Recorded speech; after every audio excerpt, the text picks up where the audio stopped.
Es tiempo de hablar de Jesús. La lectura sin comentarios del libro El deseado de todas las gentes. Capítulo 41. La crisis en Galilea. En Hablemos de Jesús. Omar Medina les acompaña. Cuando Cristo prohibió a la gente que le declarara rey, sabía que había llegado a un momento decisivo de su historia. Mañana se apartarían de él las multitudes que hoy deseaban exaltarle al trono. El chasco que sufriera su ambición egoísta iba a transformar su amor en odio, su alabanza en maldiciones. Aunque sabía esto, no tomó medidas para evitar la crisis. Desde el principio no había presentado a sus seguidores ninguna esperanza de recompensas terrenales. A uno que vino deseando ser su discípulo le había dicho: las zorras tienen cavernas y las aves del cielo nidos, mas el Hijo del Hombre no tiene dónde recostar su cabeza. Mateo capítulo 8, versículo 20. Mateo 8, 20.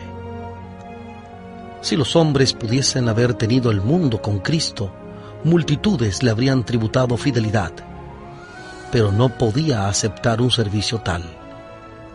Entre los que estaban relacionados con él, muchos habían sido atraídos por la esperanza de un reino mundanal. Estos debían ser desengañados. La profunda enseñanza espiritual que hay en el milagro de los panes no había sido comprendida. Tenía que ser aclarada. Y esa nueva revelación iba a traer consigo una prueba más detenida.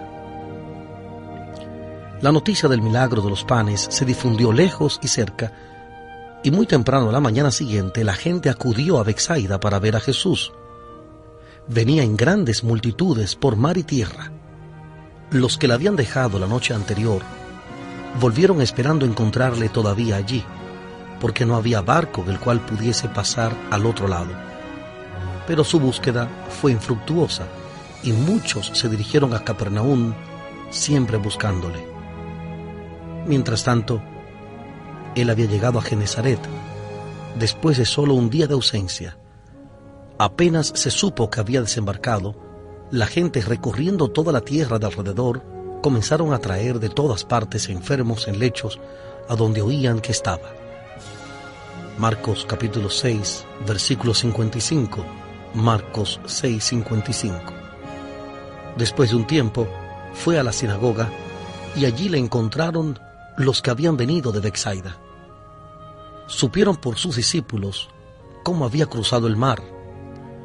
La furia de la tempestad y las muchas horas de inútil remar contra los vientos adversos, la aparición de Cristo andando sobre el agua, los temores así despertados, sus palabras consoladoras, la aventura de Pedro y su resultado, con el repentino aplacamiento de la tempestad y la llegada del barco, todo fue relatado fielmente a la muchedumbre asombrada. No contentos con esto, muchos se reunían alrededor de Jesús preguntando: Rabí, ¿cómo llegaste acá? Esperaban oír de sus labios otro relato del milagro. Jesús no satisfizo su curiosidad. Dijo tristemente: me buscáis no porque habéis visto las señales, sino porque comisteis del pan y os hartasteis. No le buscaban por algún motivo digno, sino que como habían sido alimentados por los panes, esperaban recibir todavía otros beneficios temporales vinculándose con él. El Salvador les instó: trabajad no por la comida que perece, mas por la comida que a vida eterna permanece. No busquéis solamente el beneficio material. No tenga por objeto vuestro principal esfuerzo proveer para la vida actual, pero buscad el alimento espiritual, a saber, esa sabiduría que durará para vida eterna. Solo el Hijo de Dios puede darla, porque a éste señaló el Padre, que es Dios. Por el momento se despertó el interés de los oyentes. Exclamaron: ¿qué haremos para que obremos las obras de Dios? Habían estado realizando muchas obras penosas para recomendarse a Dios y estaban listos para enterarse de cualquier otra nueva observancia por la cual pudiesen obtener mayor mérito. Su pregunta significaba: ¿qué debemos hacer para merecer el cielo? ¿Cuál es el precio requerido para obtener la vida venidera? Respondió Jesús y les dijo: Esta es la obra de Dios, que creáis en el que Él ha enviado. El precio del cielo es Jesús. El camino al cielo es por la fe en el Cordero de Dios que quita el pecado del mundo. Juan 1:29. Juan 1:29. Pero la gente no quería recibir esta declaración de la verdad divina. Jesús había hecho la obra que la profecía había predicho que haría el Mesías, pero no habían presenciado lo que sus esperanzas egoístas habían representado como obra suya. Cristo había alimentado en verdad una vez a la multitud con panes de cebada, pero en los días de Moisés, Israel había sido alimentado con maná durante 40 años, y se esperaban bendiciones mucho mayores del Mesías. Con corazón desconforme, preguntaban por qué, si Jesús podía hacer obras tan admirables como las que habían presenciado, no podía dar a todos los suyos salud, fuerza y riquezas, librarlos de sus opresores y exaltarlos al poder y la honra. El hecho de que aseverara ser el enviado de Dios y sin embargo se negara a ser el rey de Israel era un misterio que no podían sondear. Su negativa fue mal interpretada. Muchos concluyeron que no se atrevía a presentar sus derechos porque él mismo dudaba del carácter divino de su misión. Así abrieron su corazón a la incredulidad, y la semilla que Satanás había sembrado llevó fruto según su especie: incomprensión y deserción. Ahora, medio en tono de burla, un rabino preguntó: ¿qué señal pues haces tú para que veamos y te creamos? ¿Qué obras? Nuestros padres comieron el maná en el desierto, como está escrito: pan del cielo les dio a comer. Los judíos honraban a Moisés como dador del maná, tributando alabanza al instrumento y perdiendo de vista a aquel por quien la obra había sido realizada. Sus padres habían murmurado contra Moisés y habían dudado de su misión divina y la habían negado. Ahora, animados del mismo espíritu, los hijos rechazaban a aquel que les daba el mensaje de Dios. Y Jesús les dijo: de cierto os digo, no os dio Moisés pan del cielo, mas mi Padre os dio el verdadero pan del cielo. El que había dado el maná estaba entre ellos. Era Cristo mismo quien había conducido a los hebreos a través del desierto y los había alimentado diariamente con el pan del cielo. Este alimento era una figura del verdadero pan del cielo, el espíritu que fluye de la infinita plenitud de Dios y da vida es el verdadero maná. Jesús dijo: el pan de Dios es aquel que descendió del cielo y da vida al mundo.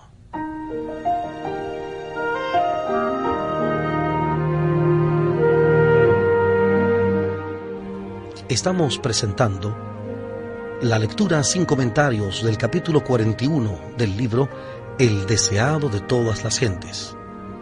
Capítulo 41. La crisis en Galilea. En Hablemos de Jesús. Pensando todavía que Jesús se refería al alimento temporal, algunos de sus oyentes exclamaron: Señor, danos siempre este pan. Jesús habló entonces claramente: Yo soy el pan de vida. La figura que Cristo empleó era familiar para los judíos. Moisés, por inspiración del Espíritu Santo, había dicho: El hombre no vivirá de solo pan, mas de todo lo que sale de la boca de Jehová. Y el profeta Jeremías había escrito: Halláronse tus palabras y yo las comí, y tu palabra me fue por gozo y por alegría de mi corazón. Deuteronomio 8:3 y Jeremías 15:16. Deuteronomio 8:3 y Jeremías 15:16. Los rabinos mismos solían decir que el comer pan en su significado espiritual, era estudiar la ley y practicar las buenas obras. Se decía a menudo que cuando viniese el Mesías, todo Israel sería alimentado. La enseñanza de los profetas aclaraba la profunda lección espiritual del milagro de los panes. Cristo trató de presentar esta lección a sus oyentes en la sinagoga. Si ellos hubiesen comprendido las Escrituras, habrían entendido sus palabras cuando dijo: «Yo soy el pan de vida». Tan solo el día antes, la gran multitud, hambrienta y cansada, había sido alimentada por el pan que Él había dado. Así como de ese pan habían recibido fuerza física y refrigerio, podían recibir de Cristo fuerza espiritual para obtener la vida eterna. El que a mí viene, dijo, nunca tendrá hambre, y el que en mí cree no tendrá sed jamás. Pero añadió: mas os he dicho que aunque me habéis visto, no creéis. Habían visto a Cristo por el testimonio del Espíritu Santo, por la revelación de Dios a sus almas. Las evidencias vivas de su poder habían estado delante de ellos día tras día, y sin embargo pedían otra señal. Si ésta les hubiese sido dada, habrían permanecido tan incrédulos como antes. Si no quedaban convencidos por lo que habían visto y oído, era inútil mostrarles más obras maravillosas. La incredulidad hallará siempre disculpas para dudar y destruirá por sus raciocinios las pruebas más positivas. Cristo volvió a apelar a estos corazones obcecados. Al que a mí viene, no le echo fuera.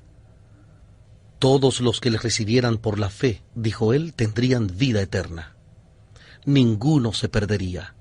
No era necesario que los fariseos y saduceos disputasen acerca de la vida futura. Ya no necesitaban los hombres llorar desesperadamente a sus muertos.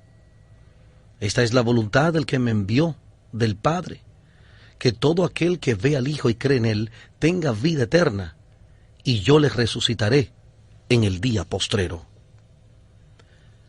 Pero los dirigentes del pueblo se ofendieron y decían: ¿no es este Jesús el hijo de José, cuyo padre y madre nosotros conocemos? ¿Cómo pues dice éste: del cielo he descendido? Refiriéndose con escarnio al origen humilde de Jesús, procuraron despertar prejuicios. Aludieron despectivamente a su vida como trabajador galileo y a su familia pobre y humilde. Los acertos de este carpintero sin educación, dijeron, eran indignos de su atención, y a causa de su nacimiento misterioso, insinuaron que era de parentesco dudoso. Presentaron así las circunstancias humanas de su nacimiento como una mancha sobre su historia. Jesús no intentó explicar el misterio de su nacimiento. No contestó las preguntas relativas a su descenso del cielo, como no había contestado las preguntas acerca de cómo había cruzado el mar. No llamó la atención a los milagros que señalaban su vida.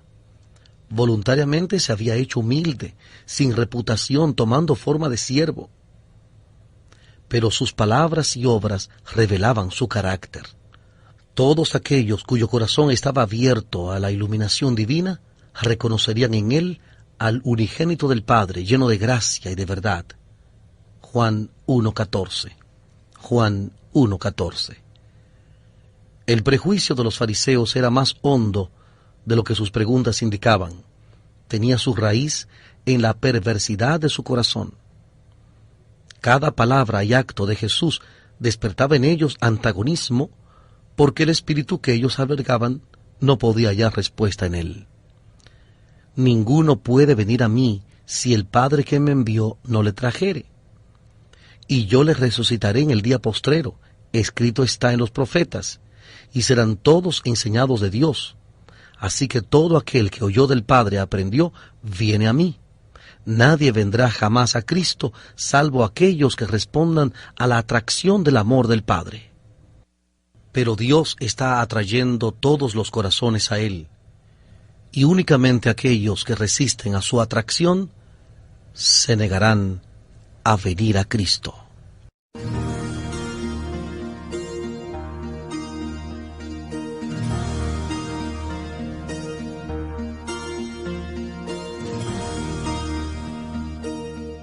Estamos presentando la lectura sin comentarios del capítulo 41 del libro El deseado de todas las gentes.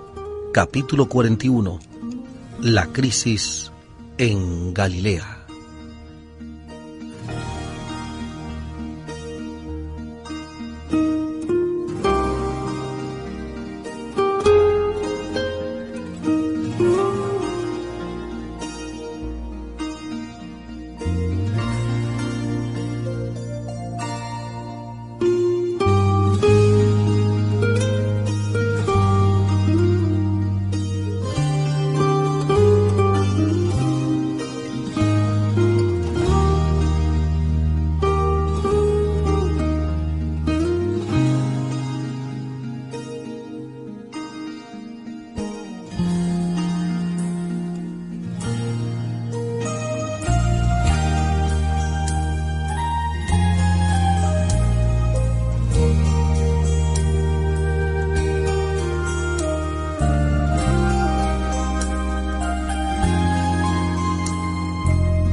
Volvemos a la presentación de este capítulo 41 del libro El deseado de todas las gentes.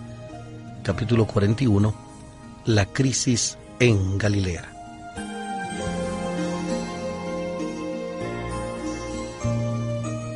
En las palabras serán todos enseñados de Dios, Jesús se refirió a la profecía de Isaías, y todos tus hijos serán enseñados de Jehová, y multiplicará la paz de tus hijos. Isaías capítulo 54, versículo 13. Isaías 54, 13. Este pasaje se lo apropiaban los judíos, se jactaban de que Dios era su maestro. Pero Jesús demostró cuán vano era este aserto, porque dijo: todo aquel que oyó del Padre y aprendió, viene a mí. Únicamente por Cristo podían ellos recibir un conocimiento del Padre. La humanidad no podía soportar la visión de su gloria. Los que habían aprendido de Dios habían estado escuchando la voz del Hijo, y en Jesús de Nazaret iban a reconocer a aquel a quien el Padre había declarado por la naturaleza y la revelación. De cierto os digo, el que cree en mí tiene vida eterna. Por medio del amado Juan, que escuchó estas palabras, el Espíritu Santo declaró a las iglesias: y este es el testimonio que Dios nos ha dado vida eterna, y esta vida está en su Hijo. El que tiene al Hijo tiene la vida. Primera de Juan, capítulo 5, versículos 11 y 12. Primera de Juan 5, 11 y 12. Y Jesús dijo: yo les resucitaré en el día postrero. Cristo se hizo carne con nosotros a fin de que pudiésemos ser espíritu con Él.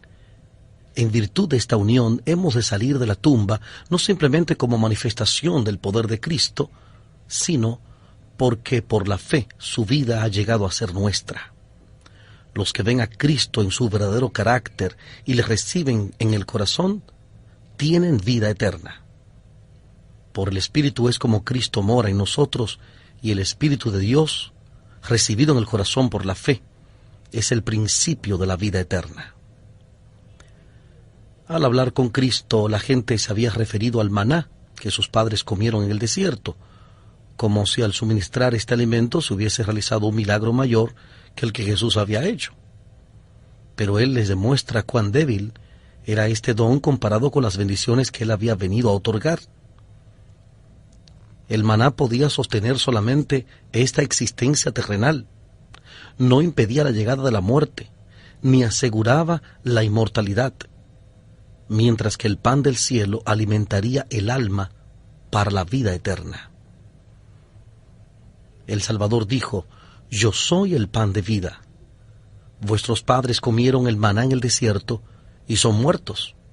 Este es el pan que desciende del cielo, para que el que de él comiere no muera. Yo soy el pan vivo que he descendido del cielo. Si alguno comiere de este pan, vivirá para siempre. Cristo añadió luego otra figura a esta. Únicamente muriendo podía impartir vida a los hombres, y en las palabras que siguen señala su muerte como el medio de salvación. Dice: el pan que yo daré es mi carne, la cual yo daré por la vida del mundo. Los judíos estaban por celebrar la Pascua en Jerusalén, en conmemoración de la noche en que Israel había sido librado, cuando el ángel destructor hirió los hogares de Egipto. En el Cordero Pascual, Dios deseaba que ellos viesen el Cordero de Dios, y que por este símbolo recibiesen aquel que se daba a sí mismo por la vida del mundo. Pero los judíos habían llegado a dar toda la importancia al símbolo, mientras que pasaban por alto su significado. No discernían el cuerpo del Señor. La misma verdad que estaba simbolizada en la ceremonia pascual estaba enseñada en las palabras de Cristo, pero no la discernían tampoco. Entonces los rabinos exclamaron airadamente: ¿cómo puede éste darnos su carne a comer?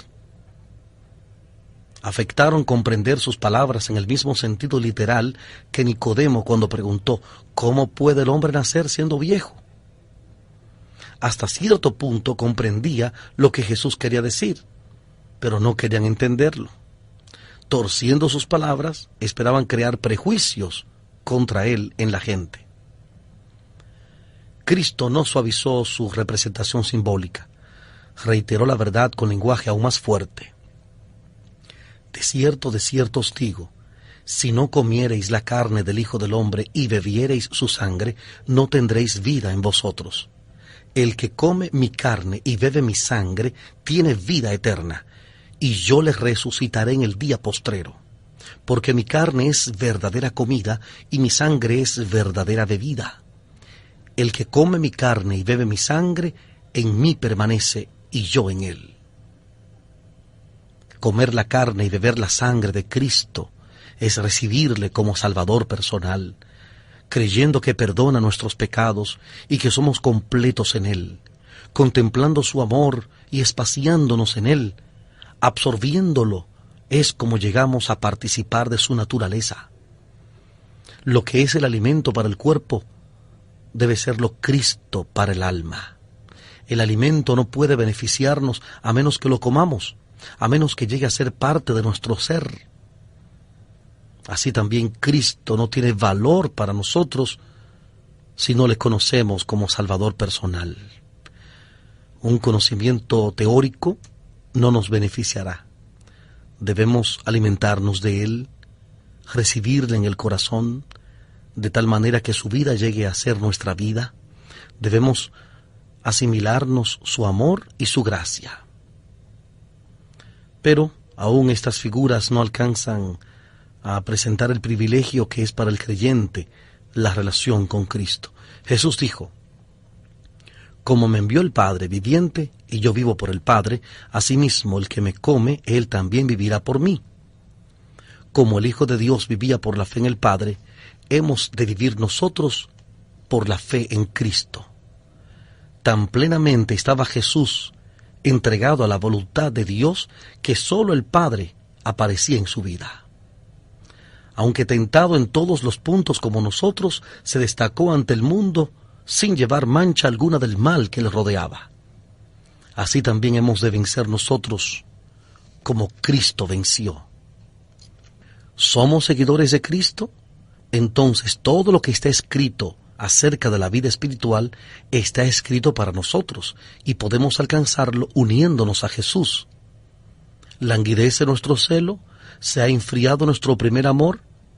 Aceptemos otra vez el amor que nos ofrece Cristo, comamos de su carne, bebamos de su sangre y lleguemos a ser uno con el Padre y con el Hijo. Los judíos incrédulos se negaron a ver otra cosa sino el sentido más literal de las palabras del Salvador. Por la ley ritual se les prohibía probar la sangre, y ahora torcieron el lenguaje de Cristo hasta hacerlo parecer sacrílego, y disputaban entre sí acerca de él.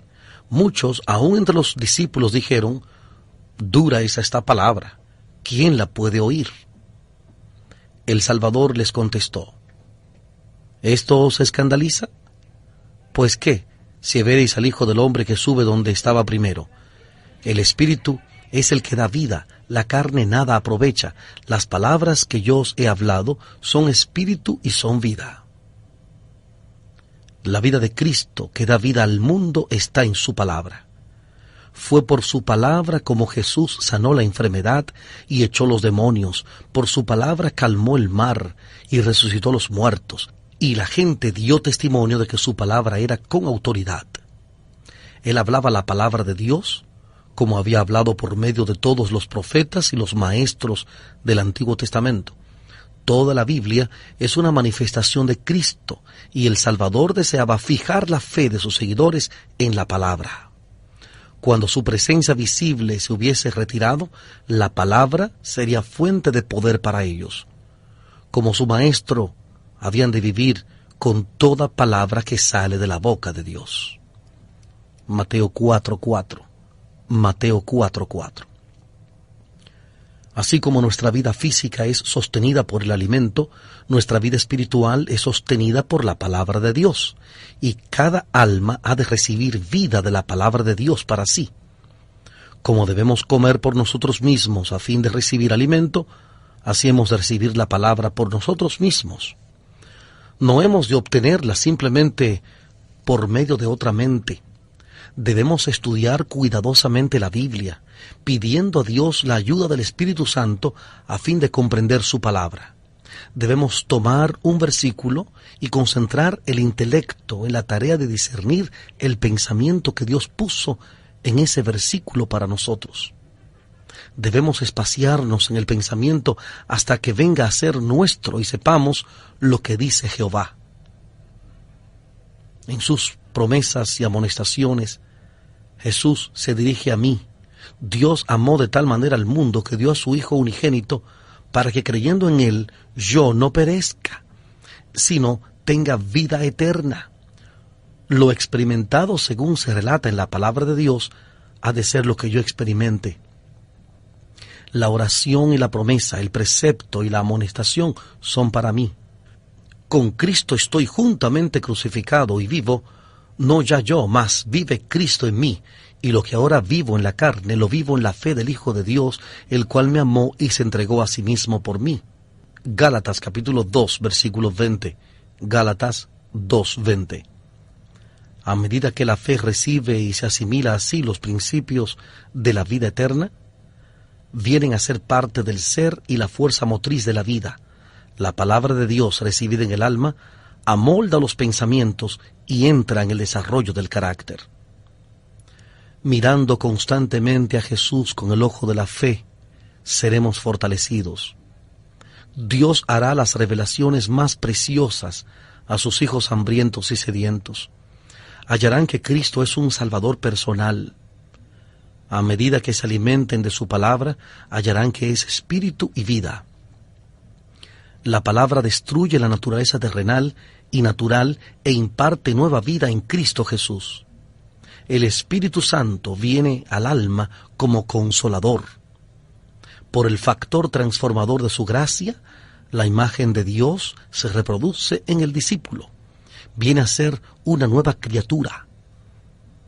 El amor reemplaza al odio y el corazón recibe la semejanza divina. Eso es lo que quiere decir vivir de toda palabra que sale de la boca de Dios. Esto es comer el pan que descendió del cielo. Cristo había pronunciado una verdad sagrada y eterna acerca de la relación entre Él y sus seguidores. Él conocía el carácter de los que aseveraban ser discípulos suyos, y sus palabras probaron su fe. Declaró que habían de creer y obrar según su enseñanza. Todos los que le recibían debían participar de su naturaleza y ser conformados según su carácter. Esto entrañaba renunciar a sus ambiciones más caras. Requería la completa entrega de sí mismos a Jesús. Eran llamados a ser abnegados, mansos, humildes de corazón. Debían andar en la senda estrecha recorrida por el hombre del Calvario. Se querían participar en el don de la vida y la gloria del cielo. La prueba era demasiado grande. El entusiasmo de aquellos que habían procurado tomarle por fuerza y hacerle rey se enfrió. Este discurso pronunciado en la sinagoga, declararon, les había abierto los ojos. Ahora estaban desengañados. Para ellos, las palabras de él eran una confesión directa de que no era el Mesías y de que no se habían de obtener recompensas terrenales por estar en relación con él. Habían dado la bienvenida a su poder de obrar milagros. Estaban ávidos de verse libres de la enfermedad y el sufrimiento, pero no podían simpatizar con su vida de sacrificio propio. No les interesaba el misterioso reino espiritual del cual les hablaba. Los que no eran sinceros, los egoístas que le habían buscado, no le deseaban más. Si no quería consagrar su poder e influencia a obtener su libertad de los romanos, no querían tener nada que ver con él.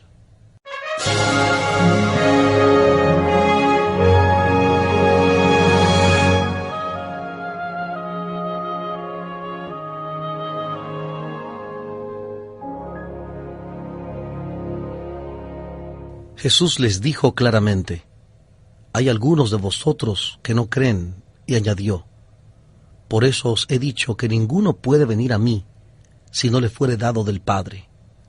Él deseaba que comprendiesen que si no eran atraídos a él, era porque sus corazones no estaban abiertos al Espíritu Santo. El hombre animal no percibe las cosas que son del Espíritu de Dios porque le son locura, y no las puede entender porque se han de examinar espiritualmente. Primera carta a los Corintios, capítulo 2, versículo 14. Primera de Corintios 2, 14. Por la fe es como el alma contempla la gloria de Jesús. Esta gloria está oculta hasta que por el Espíritu Santo la fe se enciende en el alma. Por el reproche público dirigido a su incredulidad, esos discípulos se alejaron aún más de Jesús, sintieron profundo desagrado y deseando herir al Salvador y satisfacer la malicia de los fariseos, le dieron la espalda y le abandonaron con desdén. Habían hecho su elección. Habían tomado la forma sin el espíritu, la envoltura sin el grano. Nunca habían de cambiar de decisión porque no anduvieron más con Jesús. Su aventador en su mano está y aventará su era y allegará su trigo en el alfolí. Mateo 3:12. Mateo 3:12. Esta fue una de las ocasiones en que se hizo limpieza. Por las palabras de verdad, estaba separándose el tamo del trigo, porque eran demasiado vanos y justos en su propia estima para recibir reprensión y amaban demasiado el mundo para aceptar una vida de humildad. Muchos se apartaron de Jesús, muchos están haciendo todavía la misma cosa. El alma de muchos es probada hoy como lo fue la de los discípulos en la sinagoga de Capernaum. Cuando la verdad penetra en el corazón, ven que su vida no está de acuerdo con la voluntad de Dios, ven la necesidad de un cambio completo en sí, pero no están dispuestos a realizar esta obra de negarse a sí mismos. Por lo tanto, se airan cuando sus pecados son descubiertos, se ven ofendidos, así como los discípulos abandonaron a Jesús murmurando, «Dura es esta palabra, ¿quién la puede oír?». La alabanza y la adulación agradarían a sus oídos, pero la verdad no es bienvenida, no la pueden oír. Cuando las muchedumbres siguen y son alimentadas y se oyen los gritos de triunfo, sus voces claman alabanzas.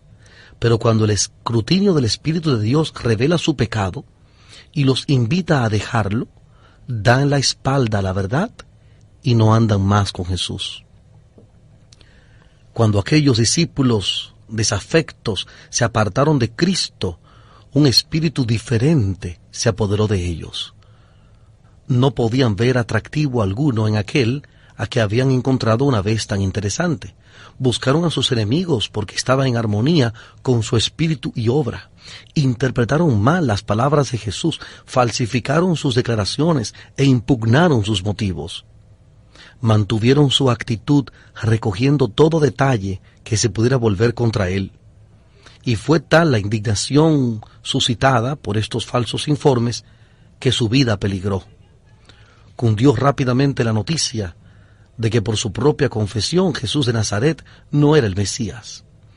Y así la corriente del sentimiento popular se volvió contra él en Galilea, como había sucedido el año anterior en Judea. ¡Ay de Israel! Rechazó a su Salvador porque deseaba un conquistador que le diese poder temporal. Deseaba el alimento que perece y no el que dura para vida eterna. Con corazón anhelante, Jesús vio a aquellos que habían sido sus discípulos apartarse de él. La vida y la luz de los hombres, al sentir que su compasión no era apreciada, su amor era correspondido y su misericordia era despreciada, su salvación rechazada, se llenó su corazón de una tristeza inefable. Eran sucesos como estos los que le hacían varón de dolores, experimentado en quebranto. Sin intentar impedir a los que se apartaban que lo hicieran, Jesús se volvió a los 12 y dijo: ¿Queréis vosotros iros también? Pedro respondió preguntando: Señor, ¿a quién iremos? Tú tienes palabras de vida eterna, añadió, y nosotros creemos y conocemos que tú eres el Cristo, el Hijo del Dios viviente. ¿A quién iremos? Los maestros de Israel eran esclavos del formalismo. Los fariseos y saduceos estaban en constante contienda. Dejar a Jesús era caer entre los que se aferraban a ritos y ceremonias y entre hombres ambiciosos que buscaban su propia gloria. Los discípulos habían encontrado más paz y gozo desde que habían aceptado a Cristo que en toda su vida anterior. ¿Cómo podrían volver a aquellos que habían despreciado y perseguido al amigo de los pecadores? Habían estado buscando durante mucho tiempo al Mesías. Ahora había venido y no podían apartarse de su presencia para ir a aquellos que buscaban su vida y que los habían perseguido por haberse hecho discípulos de él. ¿A quién iremos? No pueden apartarse de las enseñanzas de Cristo, de sus lecciones de amor y misericordia, a las tinieblas de la incredulidad, a la perversidad del mundo. Mientras abandonaban al Salvador, muchos de los que habían presenciado sus obras admirables. Pedro expresó la fe de los discípulos: tú eres el Cristo. Aún el pensar que pudiesen perder esta ancla de sus almas los llenaba de temor y dolor. Verse privados de un Salvador era quedar a la deriva en un mar sombrío y tormentoso. Muchas de las palabras y las acciones de Jesús parecen misteriosas para las mentes finitas, pero cada palabra y acto tenía su propósito definido en la obra de nuestra redención. Cada uno estaba calculado para producir su propio resultado. Si pudiésemos comprender sus propósitos, todo parecería importante, completo, en armonía con su misión. Aunque no podemos comprender ahora las obras y los caminos de Dios, podemos discernir su gran amor, que está a la base de todo su trato con los hombres. El que vive cerca de Jesús comprenderá mucho del misterio de la piedad, reconocerá la misericordia que administra reprensión, que prueba el carácter y saca a luz el propósito del corazón. Cuando Jesús presentó la verdad escrutadora que hizo que tantos de sus discípulos se volvieran atrás, sabía cuál sería el resultado de sus palabras, pero tenía un propósito de misericordia que cumplir. Preveía que en la hora de la tentación cada uno de sus amados discípulos sería severamente probado. Su agonía de Getsemaní, su entrega y crucifixión serían para ellos una prueba muy penosa. Si no hubiese venido una prueba anterior, habrían estado relacionados con ellos muchos impulsados solamente por motivos egoístas. Cuando su Salvador fuese condenado en el tribunal, cuando la multitud que le había saludado como rey le silbase y le vilipendiase, como la muchedumbre escarnecedora aclamase, «Crucifícale», cuando sus ambiciones mundanales fuesen frustradas, estos egoístas, renunciando a su fidelidad a Jesús, habrían abrumado el corazón de los discípulos con una amarga tristeza adicional al pesar y chasco que sentían al ver naufragar sus esperanzas más caras. En esa hora de tinieblas, el ejemplo de los que se apartasen de él podría haber arrastrado a otros con ellos. Pero Jesús provocó esta crisis mientras podía, por su presencia personal, fortalecer todavía la fe de sus verdaderos seguidores. Compasivo Redentor, que en pleno conocimiento de la suerte que le esperaba, allanó tiernamente el camino para los discípulos, los preparó para su prueba culminante y los fortaleció para la aflicción final.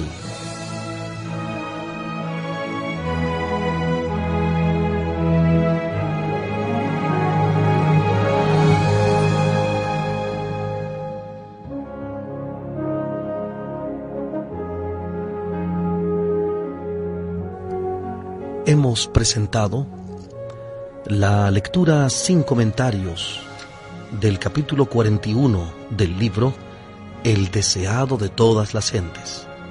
Capítulo 41. La crisis en Galilea.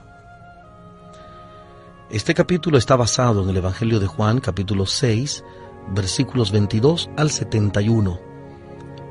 Evangelio de Juan, capítulo 6, versículos 22 al 71. Hablemos de Jesús. Omar Medina les agradece la fina gentileza de la atención dispensada. Que Dios les bendiga.